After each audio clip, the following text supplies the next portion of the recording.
नमस्कार मित्रों, मैं चंद्रशेखर। आज हम गौरी योग के बारे में जानने की कोशिश करेंगे। हमारी जो श्रृंखला या माला चालू है योगों की, इसमें हम गौरी योग के बारे में जानना चाहेंगे। फलदीपिका में आचार्य मंत्रेश्वर कहते हैं, सोच्चर्क्षे यदि कोण कंटकयुतो भाग्येश शुक्र उभो लक्ष्मण तथा विदे हिमकरे। आपको समझ गया, हिमकरे यानी चंद्र। गौरी जीवेक्षिते सुंदर गात्र श्लाघित गोत्र पार्थिव मित्र सद्गुण पुत्र पंकज वक्त संस्तुत जैत्रो राजति गौरी योग समुद्भव। इसका अर्थ साधारण भाषा में, और जैसा कि उसकी एक हिंदी टीका में भी दिया है कि चंद्रमा स्व राशि या स्वच्छ राशि में रहे, खुद के उच्च राशि में रहे, त्रिकोण और केंद्र में हो और उस पर गुरु की दृष्टि हो तो गौरी योग होता है। यहाँ मेरा मत किंचित भिन्न है। मैंने लिखे हुए किताब में भी ये दिया है, उसके बाद में मेरा मत भी मैंने दिया है, क्योंकि यहाँ शुक्र का कहीं उल्लेख नहीं आता। और शुक्र भाग्येश शुक्र होके या भाग्येश और शुक्र दोनों भी हो सकता है, ये कोण में या केंद्र में रहे और गुरु की दृष्टि हो तो ऐसा होगा, ये योग घटित होगा, ऐसा मेरा मानना है। अब गुरु की यदि दृष्टि हो तो इसका अर्थ ऐसा है कि जहाँ भी चंद्र बैठा है उसके त्रिकोण या 3-11 में शुक्र होगा तो ही ये हो सकता है। 3-11 में होने पे ही होगा, तो इसे आप जरूर ध्यान रखिए। और होता क्या है, ये बड़ा सुंदर गात्र युक्त तो उसका जो शरीर है, अच्छा हम समझ सकते हैं सुंदर गात्र का मतलब वो प्रमाणबद्ध होता है, क्योंकि आगे वक्त आएगा, चेहरा भी आने वाला है उसका, है ना। और श्लाघित गोत्र, अच्छे घराने में पैदा होने वाला। अच्छा घराना कौन सा? तो हिंदुओं के लिए जो पढ़ाई लिखाई करते थे वो अच्छे समझे जाते थे, है ना। तो आजकल सभी अच्छे घराने में ही पैदा होते हैं, ऐसा मैं मानता हूँ। सभी अपने बच्चों को पढ़ाते हैं। पार्थिव मित्र है, ये राजा का मित्र रहता है, राज करने वाले अधिकारियों का ये मित्र होता है, और इसका पुत्र सद्गुणी होता है। इसके बाद क्या है, इसका चेहरा कमल के समान खिला हुआ होता है। इसलिए मैंने बोला कि वो सुंदर गात्र का अर्थ ये नहीं होगा, इसका अर्थ प्रमाणबद्ध शरीर होना चाहिए, ऐसा मुझे लगता है। क्योंकि बगैर कारण से शब्द लिखने की आदत हमारे पूर्वजों में नहीं थी। वो कोई भी शब्द जब उसका प्रयोग करते थे बड़ा सटीक करते थे, और ये शत्रुओं का हनन करता है। इस प्रकार से जो गौरी योग में जिसका जन्म होता है उसके ये गुण होते हैं। अब ये कहाँ से आ गया भाई? चलो चंद्र और शुक्र तो अच्छे राशि में है, खासकर यदि चंद्र उच्च के राशि में होगा और उसके साथ शुक्र होगा तो वो खूबसूरत तो होगा ही होगा, इसमें कोई शक नहीं। केंद्र या त्रिकोण में होगा तो अपने प्रभाव डालते हैं ग्रह आदमी के व्यक्तिमत्व पे, है ना। केंद्र में वो परस्पर कारक होते हैं, त्रिकोण से तो वो उस पर उसकी मूल स्थिति को बदलने की शक्ति रखते हैं। इसलिए ये दोनों शुभ ग्रह चंद्र और शुक्र यदि ऐसी जगह बैठे होंगे तो नैसर्गिक है। और उसमें भी शुक्र यदि भाग्याधिपति होगा तो वो तो केंद्र कोणादि योग करता ही है। आप तो समझ ही गए उसका अर्थ क्या होगा, है ना। 2 या 7वीं यानी वृषभ या तुला राशि होगी वहां पर 9वें स्थान में, तभी ये हो सकता है। और यदि वहीं पर चंद्र भी हो तो और अच्छा है, ऐसा आप समझो। यदि खासकर यदि वो वृषभ राशि हो तो, क्योंकि चंद्र की उच्च की राशि है।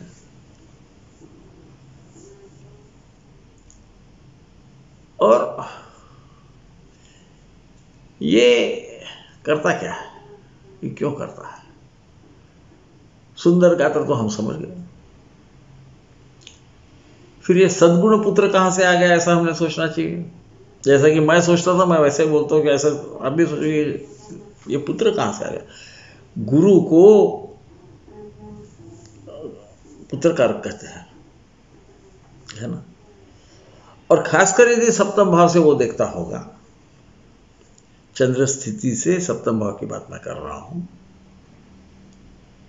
तो नैसर्गिक है कि चंद्र भी उस पर देखेगा और शुक्र भी देखेगा, तो नैसर्गिक है शुभ भाव से प्रभावित होने से गुरु जो पुत्र कारक है वो सद्गुण पुत्र देगा।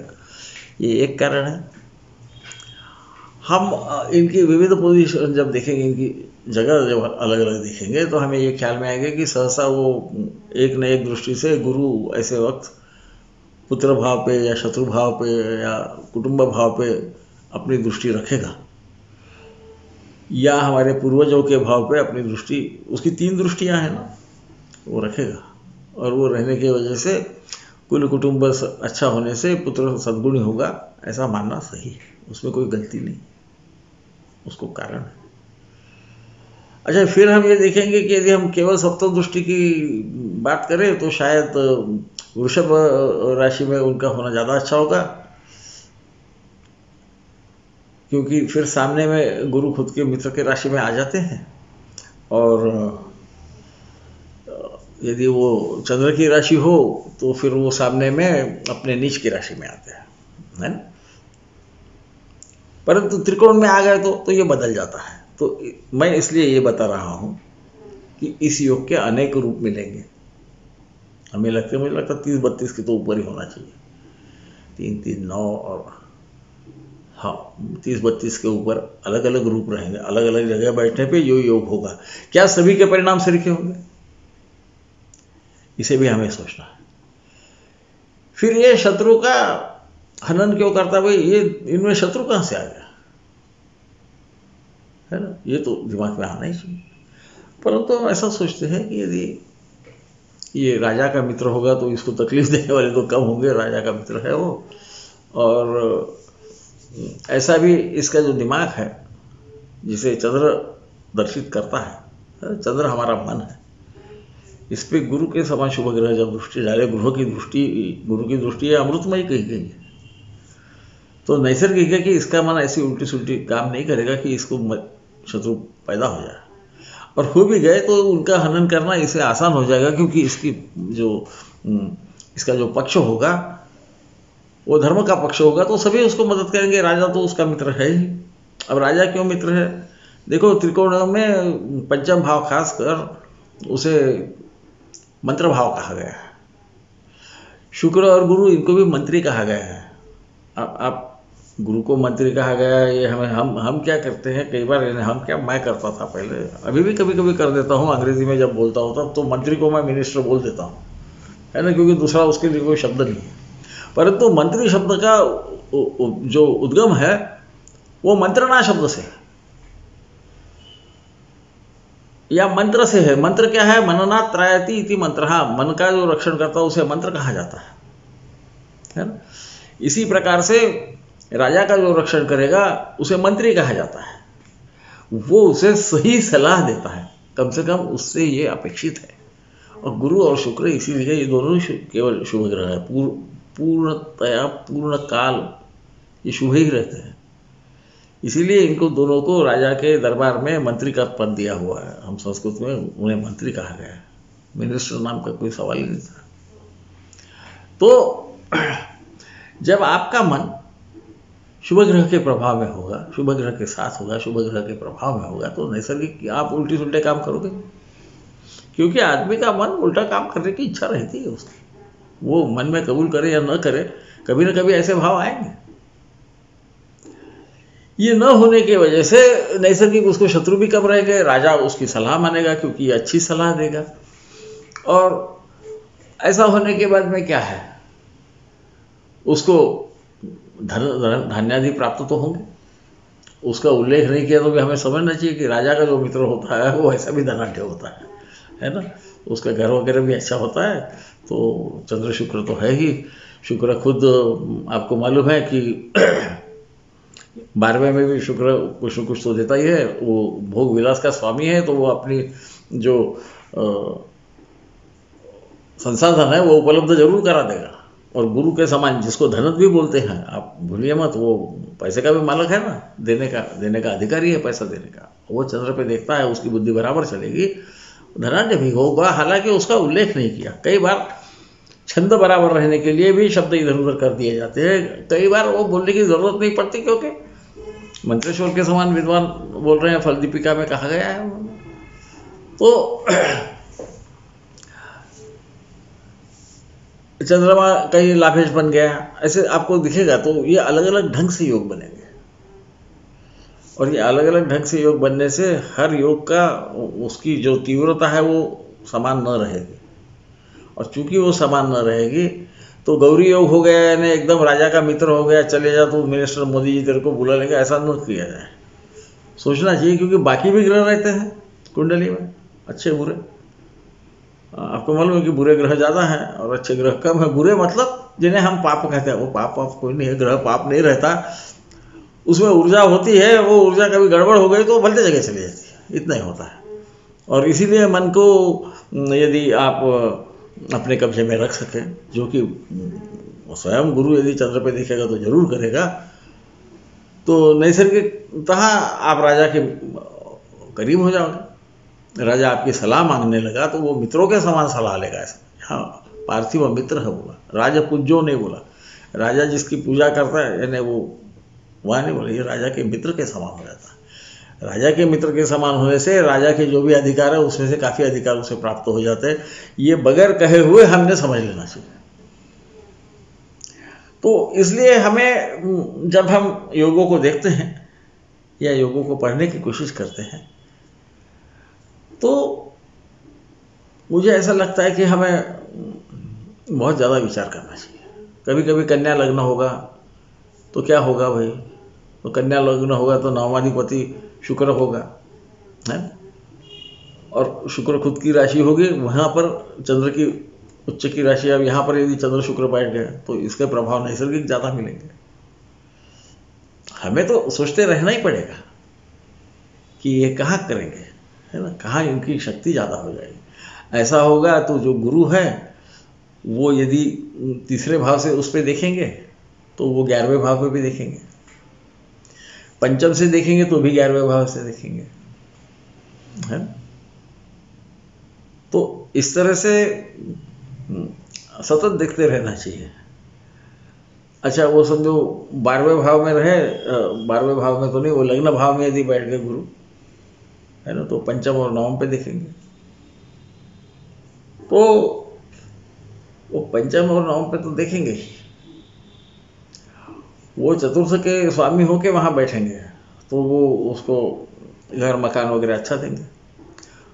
पंचम भाव पे देखने से उसका पुत्र जो है वो इन पे भी पंचम भाव से देखता है तो ये भी ठीक है, और वहाँ पर पुत्र भाव पे देखने से पुत्र भी सद्गुणी है। इस प्रकार से इसके योग के अनेक प्रकार हो जाएंगे।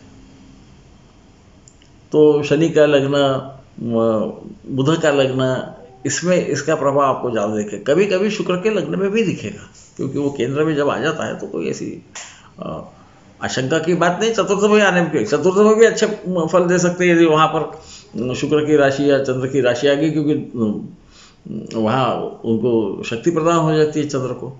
इस ढंग से हमें हर वक्त विचार करना पड़ेगा, क्योंकि गौरी योग है, सबको ऐसे ही परिणाम मिलेंगे। ये जो कई बार मैं सुनते रहता हूँ आजकल कि फलाना योग है, हंस महापुरुष योग है, ये बहुत ही महान होगा, वो होता नहीं फिर। तो क्यों? क्योंकि वो जो मन है ना, जो काबू में नहीं रहता, ये गड़बड़ करा देता है, ये वक्त पे अपना धर्म का पालन नहीं करता। ये भाग्येश की बात करते हैं, भाग्य जो भाव है ये धर्म का भाव है। सही वक्त पे सही चीज़ करना, इसी को धर्म कहते हैं। धारणा धर्म इत्याहु कहा गया है, या धारयति इति धर्म कहा गया है। जो धारण करने के योग्य है, ऐसी जो कृति है, उसे ही धर्म कहा गया है। और धर्म ये काल सापेक्ष होता है। ये मैं अंग्रेजी मेरे भाषा में नहीं बोलूँगा, क्योंकि इसे मुझे अंग्रेजी में समझाने में थोड़ी तकलीफ होती है, पर आप सब विद्वान हो हिंदी के तो आपको तो जल्दी समझ जाएगा। इसलिए उन्होंने धर्म भाव, मन और गुरु, इनको सबको इकट्ठा लाया है। और ये सब आने से और तीनों शुभ ग्रह होने से नैसर्गिक है कि उसके परिणाम अच्छे होंगे। और ये शुभ ग्रह होने से इनमें क्रौर्य नहीं है। क्रौर्य न होने से शायद गौरी का नाम, माता का नाम उसे दिया हुआ है ना, माता सबका पालन करती है। इस अर्थ में इसे हम भी सोच सकते हैं, ऐसा लिखा नहीं है। मैं मेरे दिल में जो आता है वो बोलता हूँ। आपको पता ही है कि मैं जो मन में आया वो बोलता हूँ। मुझे वो लिख के रखने की भी आदत नहीं, और समझ मैं बोलता हूँ बहुत मुझे मुश्किल जाता है, पहले कुछ लिखा हुआ होगा वो लिखना। हाँ, एक दो समझो मैं कुछ बिंदु लिख के रखूँ कि मैं भूल न जाऊँ, इतना मैं कर सकता हूँ, पर इससे ज़्यादा मुझसे होता नहीं है। क्योंकि मुझे आदत जो दिल में आया वो बोलने की है, जो मैंने इतने सालों में अनुभव किया वही मैं बताने की कोशिश करता हूँ। देखो, मैं जो बोलूँगा वो जब ऋषि ने बोला है उसके विरुद्ध होगा तो मेरा जो बोला है ना उसे छोड़ दीजिए, क्योंकि वो विद्वान था, मैं विद्वान नहीं हूँ। मैं कोशिश कर करके सामान ढोते ढोते वो आदत हो जाती है किसी गर्दभ को भी वो सामान सहन करने की, उसका अर्थ समझने की कि ये लाया है तो इसका मुझे वजन कितना होगा, ऐसा मेरा हाल है। तो मित्रों, मैं इसलिए बोल रहा हूँ कि केवल योग है और योग में ऐसा दिया है, ये खूबसूरत क्यों नहीं दिखता, ये दिमाग से निकाल दीजिए। क्योंकि कभी शनि देखता होगा, वहाँ पर कोई दूसरा ग्रह देखे, और सौंदर्य देखने वालों की दृष्टि में है, तो इसे थोड़ा सा ध्यान रखिए। और इस तरह से जब हम योगों का विश्लेषण करेंगे, हम योगों का विश्लेषण ही कर रहे हैं यहाँ पर, क्योंकि ये विश्लेषण किए बगैर कोई फायदा नहीं। योग केवल होके वो घटित होंगे उसी प्रकार से, ऐसा कोई जरूरी नहीं है, क्योंकि हमारा जो कर्म है, उसके क्रियामन कर्म जो है इस जन्म के, उसके भी फल हमको मिलना है। भगवान श्री कृष्ण ने कहा भी है कि मैं केवल आपके फल का, जो आपके कर्मों का फल देता हूँ, मेरा किसी को प्यार नहीं है, मेरे को किसी पे भी यानी राग भी नहीं है और गुस्सा भी नहीं है। राग यानी अनुराग की बात कर रहा हूँ, क्योंकि हिंदी में या मराठी में राग का मतलब भलता ही हो जाता, क्रोध हो जाता है ना। तो मुझे दोनों नहीं, मैं आप ही के हृदय में बैठ के यहीं से देखते रहता हूँ आप क्या करते हो। आपको तो लगता है मैं किसी ने देखा नहीं, है ना, तो इसे ख्याल में रखिए। तो ये सब जो राजा का मित्र होगा तो राजा का शत्रु भी हो सकता है यदि कर्म गलत करे तो, है ना। ऐसा बोलते हैं कि मैं जब नौकरी करता था तो बोलते कि साहब के सामने वो घोड़े के पीछे कभी नहीं खड़ा रहना, ये कभी भी काटता है, वो कभी भी लात मारता है ना। तो आप समझ लीजिए, तो मैत्री करना राजा से ये आसान काम नहीं है, क्योंकि उसके पास अधिकार है। ये भी एक प्रकार का राजयोग ही है, इसमें राजयोग के बारे में बोला नहीं है, पर हमें समझ जाना चाहिए कि भोग विलास का स्वामी शुक्र, धन देने वाला गुरु उसे देख रहा है, तो होगा क्या। ये वाहन का कारक है, वो घरों का भी कारक है ना। तो इस प्रकार से हम सोचने लगे तो हमें जो नहीं लिखा हुआ वो भी समझ जाता है वो योग से क्या होगा, वरना हम योग में जो घटित होगा उतना ही होगा ऐसा लिख के समझते हैं। तो देखिए, इतने ग्रंथ लिखने के बाद, चतुर्लक्षम तो ज्योतिषम बोलते हैं, 4 लाख ग्रंथ है ज्योतिष के, ऐसा कहा गया है। मैं कहता हूँ 4 लाख श्लोक भी होंगे तो ये लिखना आसान नहीं है, और एक जिंदगी में लिखना पड़ता था। और ऐसे 18 प्रवर्तक हो गए, और फिर उनके आचार्य हो गए, फिर उस पर टीका करने वाले हुए। तो वो टीका पे हमारे समान मूर्ख फिर और कुछ अपनी जोड़ देते हैं कि भाई यहाँ पे ऐसा लगता है कि शुक्र भी होना चाहिए, वो शायद गलत होगा, है ना। तो कहने का तात्पर्य ये है कि श्लोक में क्या दिया है, योग क्या होता है, ये क्या दे सकता है, वो आपको श्लोक में दिखेगा ही। इसमें जो नहीं कहा गया वो आप समझने की कोशिश कर लीजिए। राजाश्रय से रहने वाला आदमी भी, उसके पास भी कुछ न कुछ सत्ता आती है, उसके पास भी कुछ धन आता है, इसे कभी ना भूलिए। तो इसे राजयोग ऐसा कहा तो नहीं गया, तो बोलते हैं कि राजयोग है करके, पर वो राजती कहा गया है आखिर में, है ना। तो उसे भी ना भूलिए। और संस्कृत में तो शब्दों के अर्थ अलग अलग कर सकते हो आप, परंतु हमने पहले के जो अभी तक के जो हमने संभाषण किए हैं आपसी में, जहाँ में ग्रहों के बारे में, है ना, राशि लग्न, एक लग्न होगा तो क्या होगा, इसके बारे में जब चर्चा की है हमने, तो उसमें से हमने काफ़ी कुछ चीज़ें सीखी है। उन्हें भी ध्यान में रखते जाइए जब इसका हम विश्लेषण करेंगे। और केवल योगों पे जब हम, यदि योगों से ही देखना है तो वो योग उसी प्रकार से होना चाहिए, उसमें दूसरा ग्रह आने से वो योग का अंतिम फल बदल जाता है, इसे समझ लीजिए। क्योंकि ग्रह कुछ नहीं करते, ग्रह हमारे दिमाग पे असर करके हमारे से कर्म करवाते हैं, और हमारा कर्म यह है कि उन्होंने गलती यदि कर्म करने को कहा तो वो न करना। ये श्रम हमें लेने पड़ेंगे, तभी ग्रहों का दिया हुआ दान हम ले सकेंगे। तो बहुत ज़्यादा हो गया, मैं मैं सहसा धर्म वगैरह के बारे में जानना नहीं चाहता। मैं मेरे से गलती हो गई, मुझे क्षमा कर दीजिए और अब मुझे आज्ञा दीजिए। शुभ रजनी।